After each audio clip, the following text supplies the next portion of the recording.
बीते कुछ दिन पहले जीतन राम मांझी कह रहे थे कि हमें 35 सीट अगर मिल जाएगी तो 20 विधायक हमारे जीत जाएंगे।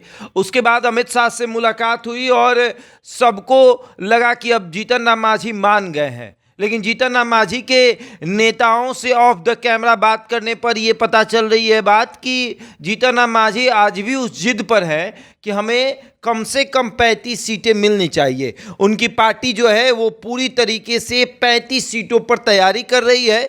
जहां एक तरफ ये कहा जा रहा है कि मीडिया इधर उधर सवाल पूछकर जीतन राम मांझी को भटका देती है और उनसे इस बात का जवाब ले लेती है कि वो 35 सीटों पर चुनाव लड़ना चाहते हैं, यानी जीतन राम मांझी नहीं चाहते हैं। उनसे मीडिया बुलवा देती है, या फिर वो इतने मासूम हैं, इतने भोले हैं कि मीडिया उनके जुबान पर बात डाल देती है कि आपको 35 सीटों पर चुनाव लड़ना चाहिए। तो इस बात का जो भ्रम पाले हुए हैं, उन्हें इस बात के भ्रम से बाहर निकलना चाहिए। जीतन राम मांझी की जिद आज भी है कि हमें 35 सीटों पर चुनाव लड़ना है, हमारे कम से कम 20 विधायक होने चाहिए।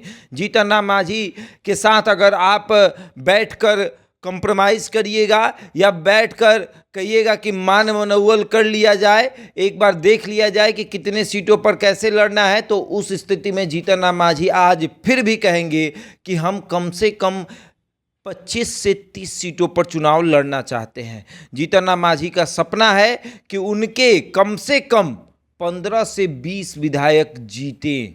15 से 20 विधायक जिताने के लिए कम से कम 30 सीटों पर चुनाव लड़ना पड़ेगा। और जीतन राम मांझी इस जिद पर हैं कि हम कम से कम 15 से 20 विधायक जिता कर लाएं और हम 30 से 35 सीटों पर चुनाव लड़े। देखिए, ये अगर कोई कहे कि आप गलत ख्वाब पाल रहे हैं, चाहे गलत सपना देख रहे हैं, तो ये भी कहना गलत होगा, क्योंकि जीतन राम मांझी की पार्टी लगभग 10 साल हो गया पार्टी का। और जो पार्टी 10 साल पुरानी पार्टी है, अगर वो सपना देख रही है 20 विधायकों का, तो गलत सपना नहीं देख रही है। जब चिराग पासवान 50 सीटों का सपना देख सकते हैं, तो जीतन राम मांझी भाई तो बिहार के मुख्यमंत्री की कुर्सी पर बैठे हुए नेता हैं, तो वो तो 35 सीटों का सपना देख ही सकते हैं, 20 विधायक जिताने का सपना देख ही सकते हैं।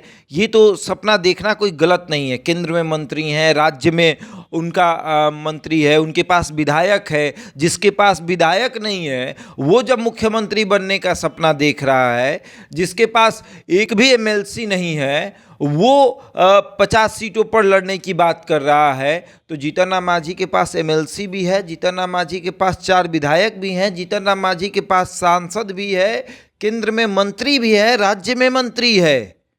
उनके पास इतनी पावर है कि जब नीतीश कुमार इधर से उधर होते हैं तो जीतन राम मांझी की तरफ देखते हैं कि जीतन राम मांझी कहीं इधर उधर ना हो जाए तो सरकार गिर जाएगी। तो ऐसे में उनका तो अधिकार बनता है कि भैया हम ज़्यादा से ज़्यादा सीटों पर चुनाव लड़े। हाँ, ये बात अलग है कि उनको लोकसभा में कम सीटें दे दी जाती हैं, ये भी बात अलग है कि इस बार भी विधानसभा में उनको कम सीटें दे दी जाएंगी।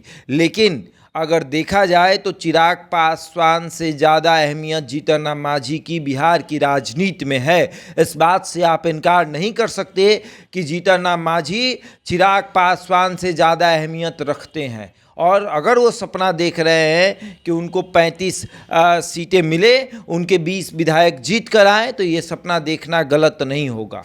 और अब देखिए किस तरीके से बातें चल रही हैं। कहा गया कि जीतन राम मांझी मान गए हैं, लेकिन अगर असल में आप अभी भी जाकर जीतन राम मांझी के पास बैठकर बात करिएगा तो कहेंगे कि हम चाहते हैं कि हम 35 सीटों पर चुनाव लड़े। ये बात अलग है कि आप कम सीट दे दीजिएगा तो वो मान जाएंगे। बाद में वो कहते हैं कि 2 रोटी की भूख थी, 1 रोटी देकर मना लिया गया। लेकिन जीतन राम मांझी अगर कह रहे हैं कि 35 सीटों पर हम चुनाव लड़ना चाहते हैं, तो ये उनका कहना बिल्कुल गलत नहीं होगा, क्योंकि जब बिना विधायक के कोई पार्टी 40 सीटों की मांग कर सकती है, तो विधायक वाली पार्टी तो 30 सीट की मांग कर ही सकती है। अब आगे देखिए क्या होता है। बहरहाल इस खबर में इतना ही। बना हमारे साथ और देखते रहे द इंडिया टॉप।